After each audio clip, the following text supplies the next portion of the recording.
Welcome back, everybody. My name is Ace. This is the Wolves Go Roar channel, and you're watching my Arakaali's Fang build video. This is not a guide, it's a work in progress. Just kind of want to show off what I've been working on. It's one of my two characters that I'm currently excited about, and I want to show you off what is what. If you're looking for time codes or ways to navigate the video, you can find them in the description box below, as we will be going through the passive tree quickly, the items themselves, and a little bit of gameplay with a little bit of Sanctum. I'll just open up a map and we'll run it, and you guys get a good feeling to see what the gameplay feels like, which is quite lovely. Will be happening fast, so pay attention, as we'll go off at first with the character choice, because it's an Ascended, not an Occultist. Surprisingly enough, most folk will go Occultist because of explosions and the chaos benefits there. We have descended upon the Ascended. Now, you might already see why, because our flasks have been continuously going permanently non-stop without any downtime, which is one of the secret pieces to this character. Now, in terms of gear, you might have already noticed the flasks, which are, of course, the most important thing. You have the Writhing Jar, which is to be expected in an Arakaali's Fang to summon the spiders. Progenesis makes every build tankier. It's insane. We got Speed. You could go for more tankiness with a Ruby or a Topaz, but I went with Speed.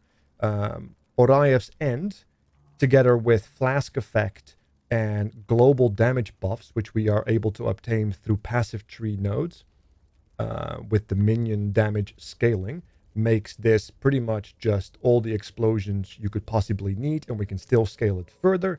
And then, since we don't have a tremendous amount of armor, we are running Determination and a Defiance banner, but we're not running insane amounts of armor, so we are also splitting some of our physical damage into elemental damage to go from there, which should speak for itself.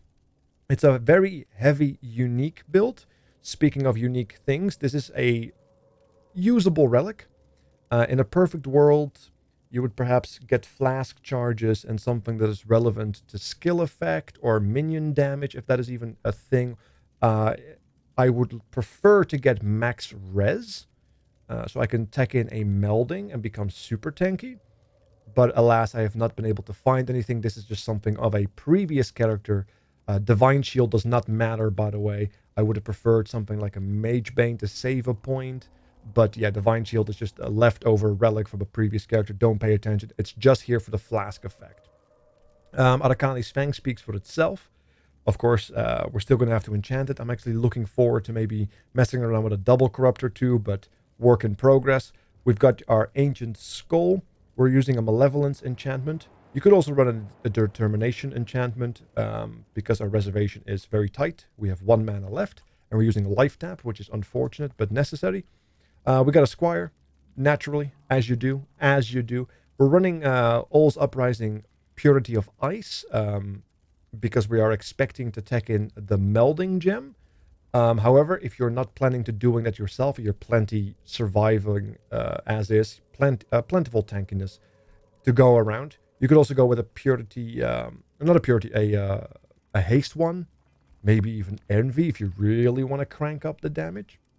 There's ways to go around. I'm actually thinking about maybe also looking forward into a Stranglethorn angle, or maybe even an Ashes angle. Like I said, work in progress. 2 Bone Rings. Now, the implicits don't do anything because we're using spiders and they are invulnerable, but we need the minion modifiers, which can only happen on Bone Rings, like movement speed, minion damage, which also makes our flask do more damage, attack and cast speed, with a little bit of life and necessary attributes, if applicable, with a little bit of res. As you can see, these are very quick and dirty crafts. There's lots to be improved upon. Also a very basic chest, basic spell suppress, life resistance, and of course that physical damage elemental. Now, in terms of the Eldritch implicits, I went with increased effect for flasks, but you can also go with max res if you do use the melding already, or you can go flask charges, or there's a lot of useful modifiers there. Just pick whatever you want and whatever you can hit and go with it. Test around, experiment. Gravebind is an incredible key to the quality of life because of that final line, nearby enemies killed by anyone count as being killed by you, which allows spiders to kill enemies and then summon more spiders so they can feed into themselves. So you don't have to doing awkward summon spiders constantly. I happened to hit temporal change when I was valing these. I would prefer despair. Honestly, I'm still looking for a despair with a higher chaos resistance on the gloves themselves, but this is just what I happen to hit. And if you hit something, sometimes you just gotta stick with it. The quality of life to not have to cast Desecrate all the bloody time comes from Corpse Walker Carnal Boots, very basic boots. We're also moving faster than 50% over our base value while channeling our Cyclone, so we don't have a need for a Stampede, especially with Quicksilver active constantly, permanently. And we'll also have a implicit here, or that is the Spell Suppress, making a Spell Suppress capped. So that is also very comfy, very tanky. And a big part of the secret sauce for the flasks is this belt, because it gives us more flask effect, but also gives us more flask charges gained. Now, you could do a micro distillery belt, but then you can't use 5 flasks. You're locked to 4. And then you can use a trader, like I do on my other character. But since we are able to have uptime on all flasks with this, we also get to use an Abyssal Jewel. And we're using this lovely, unique one over here. So as you can see, indeed, in terms of gems, we have the Awakened Melee Fist, Predator, Minion Damage, Divergent, Withering Touch, and Awakened Unbound Ailments. One of the reasons I want Despair, because Awakened Unbound with Temporal Change is just a lot of duration on the poison. I want to make that quicker. In our helm, we have Life Tap because we have no mana, Molten Shell, cast when damage taken, an Anomalous Convocation. This allows the spiders to get the zoomies and keep them around you, which will be very useful in terms of permanent onslaught and such. We'll get to that in just a second. In the sixth link here, we have the cast while channel link, which has life tap as well as enhance. Of course, would not really be necessary if you had an Ashes, or maybe you could even push it further with an Ashes, but we don't have an Ashes, so we use that. Flesh Offering, Divergent, more cast movement and attack speed. Purifying Flame gives the enemies more attack, more damage taken, and give us a little bit of Consecrated Ground. Could be useful. Cyclone, obviously. I actually want to get a different version of Cyclone to get knockback in. Maybe a little bit of a defensive layer, who knows. Cast while channeling. We want to get an awakened version so we get stun immunity while we're channeling. So we don't have to run the Brine King. Speaking of what you want to run. There you go. In terms of Pantheons, we also saw the Brine King. And I was experimenting. I'm actually thinking about going with Soul of Aberath or Shikari. Maybe even Rek'Al. And I'm still experimenting. But, you know, dealer's choice. We also have, of course, well, I already mentioned the enhance and the life tap. That's a good link. On the gloves, we have flame dash for the movement. Life tap, once again, purity of ice because the necklace. But if you don't have this necklace, you can run something else. If you have an ashes, for example, or a stranglethorn with like reservation enchants on it, perhaps, or anoint, sorry, you can maybe run a vitality. You could perhaps even still run the purity. You could run a multitude of things. Maybe you can run a better enchantment on the helm. Who knows? Options. You have them. Decoy totem as well. I'm experimenting with it. I saw somebody else use it. It has its perks. It has its downsides. I'm not sure how I feel about it. It's not necessary, but you can run it. Otherwise, you can just put a portal gem in it and have no problems with the portals. Also, Defiance banner, obviously. Malevolence speaks for itself. Purity of elements, duh. And Determination, absolutely. Now, those are just some of our basic pieces of gear. We're still looking to improve them, maybe get some better corruptions and better crafts for sure. Maybe even find a way to not have to use life tap, because I'm not entirely sure if I want to keep that. But work in progress. Speaking of things in progress, we are still leveling, and our Atlas tree, or not our Atlas tree, our passive tree is a little stretched, as you can see. We go from one end to the other. It's an experience. Now, we need to go to the right for all the flask stuff, such as Careful Conservationist with Flask Mastery. Here we have Replenishing Remedies with the Flask Mastery as well for utility charges. We anoint Natural Remedies, which also helps us not get maimed and hindered, or constantly be maimed and hindered, because we can just refresh that off us. We pick up Charisma, speaks for itself. We have an incredible cluster here for minion damage, as well as an ability to get the Alchemist Genius with every use of our flask. So that's up permanently as well. with a little bit of flask charges gained on the fasting. Because yeah, the more charges you gained, the better for permanent uptime. Because in terms of like ascendancy, we've picked up Pathfinder, obviously. So every time a flask gets used, we get some health back. We have some movement speed, a whole slew of benefits there. And of course, the Necromancer, because we are using offerings, which make us quicker as well. We have more minion damage. And we're also consuming corpses, so we have more AoE. Very lovely. Speaking of ascendancies, we are using a third one, the Guardian, which will give us a slew of benefits like defenses, regen, reduced curse effect, but most importantly, the bottom one, because we always have spiders nearby, so we pretty much have always got onslaught, and they also too have permanent onslaught, which is a lot of movement speed and attack speed, which will scale things out of control, which speaks for itself. We have a lot of, we also have a Watcher's Eye here for the Purity of Elements and Purity of Ice to do physical damage to cold, which of course helps with the Taste of Hate, as that mitigates that, makes us a little bit more tanky.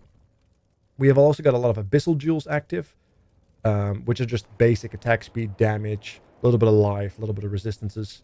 We got a couple of them on the tree, which will help scale Amanimus. I can barely say it. We also have a very useful Brutal Restraint. If you don't run the Guardian, you can spec into Quick Recovery to get Onslaught for yourself, which once again gets triggered by the Gravemind, which is very lovely. But here we have more Flask stuff. But we also have increased effective non-curse auras, which scales everything, as well as the Enduring Bond for more minion stats, as well as more minion damage. And then, of course, we pick up things such as Spiritual Command, Purity of Flesh, Sovereignty, and this little wheel over here with Redemption, Spiritual Aid. This is the node, by the way, that makes your flasks explode with minion damage, based on your minion damage, which delightful. Or scales with minion damage, I should say. And then we also have a Righteous Army for more minion damage. It's just damage on top of damage, and a little bit of double damage, maybe? Who knows? Little accuracy never hurt anybody. So from this point forward, we have a couple of levels to go. We are planning on picking up maybe a couple of life nodes here. These are very efficient. Ignore the spell suppress, they are useless. Maybe pick up the minion damage over here. An Arcan is the minion, and we can pick up Heart and Soul as well, perhaps. If I'm planning to pick up the melding, I might spec into this one over here, this basic jewel socket, for 3 points. Maybe go here, down here for 4 points. Get some regen, if that feels more favorable. We have some decisions to make, but like I said, work in progress. But all of that is good, but how does it really play? Now, before we go into the map, the way we summon our spiders is simple. We walk around, because we always have this level 20 corpse walk, so we have lots of dead bodies around us. And then all we have to do is press our worms and spin. That's it. Now we have all the spiders we could possibly want, and then we just walk around. We don't have to do anything. They will start killing, and if you notice that you haven't killed in a while, you just press 1, and they will summon more. Automatically, you don't have to do anything. They will automatically attack the worm, instantly kill it, and Gravebind will facilitate further spider creation by the spiders themselves. It's very comfy. Now, what you want to do, of course, is occasionally do a little bit of cast while channeling. So you have your big red boy above you, which gives you more movement speed as well, but also buffs everybody else around you. And as you can see, everybody, including ourselves, has permanent onslaught. That's pretty much it.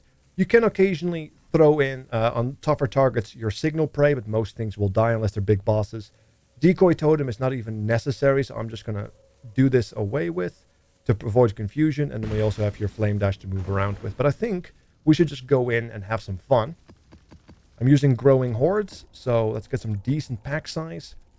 And let's see if the bit rates will be able to handle a little bit of Dune action. So yeah, the beginning is a little slow because you have to get some corpses. You summon your spiders, and then you go. You get your red boy, and that's it. You just start running. That's all you have to do. Now, we don't have curse immunity, or not curse immunity. We don't have stun immunity yet while we're spinning to winning, which is regretful, but we'll get to that. It does sometimes lock us into place. Cycloning also makes it so that we have phasing, basically, kind of. There you go. Get the signal on it. Beautiful. That boss has a bit of a damage reduction while he picks his blade up, so he died plenty quick.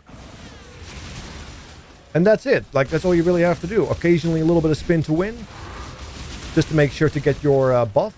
And then you just run around killing stuff. And as long as you're killing, you don't even have to press your life flask to get the writhing jar going, because the corpses are being generated by the enemies dying, of course. So you don't even have to do that. Left click will make sure that the convocation keeps going automatically, and the spiders, they will find you and come to you, and things will simply die. Now you can see these spiders are hyper aggressive. Now I wish I had a feeding frenzy. Unfortunately, I've been unable to tech that in. It's one of the things I might consider finding a way for. Unfortunately, the helm prevents other minions without the use of controlled destruction due to the crit mechanic killing the minions. Luckily enough, these minions are invulnerable, of course. But yeah, it's a bit of a struggle, a bit of a solution we have to find still. Let's see. Yeah, we'll go say hello to the merchant. So this is the reason why I want to have a minion build. We have Sanctum requirements, of course. Now, the only thing that I don't like right now is that if you start with a Sanctum, unfortunately, you have to do this as well. Get all your summons, and then you can go here. Now, luckily enough, I know that you can go simply here and then jump into the back for the stairs. But yeah, as you can see, if it doesn't happen to be such an easy room, your spiders will go around and kill everything super quickly. Not a problem. And I'm not even using coal. I'm not even keeping my buff up right now, which I probably should be doing. And because we have the signal, we can also determine or send them to enemies if they're not quite decisive about attacking any potential threats. There you go. And then we can just go down into the Sanctum and buy everything we want. There you go. A little bit of this, a little bit of that. Ooh, Mirror Fortune. Absolutely. Let's go. And that's it. That is pretty much it. Now, normally I do Sanctum at the complete end of it all, because then I don't have to resummon everything. But yeah, as you can see, the moment they make kills, more spiders spawn. It's very self-sufficient. And it's very quick as well. Normally you would have to cast Desecrate, and then you have to attack the means of Desecrate, or you have to use Divine Ire to cast Desecrate, and then also Flesh Offering. But then maybe if you time it wrong, your corpse has already been consumed. It's very, very annoying. This is just pretty much holding down left click once your initial spiders are out, and then the occasional right click for a little bit of spin to win. That's it. That's all there is to it.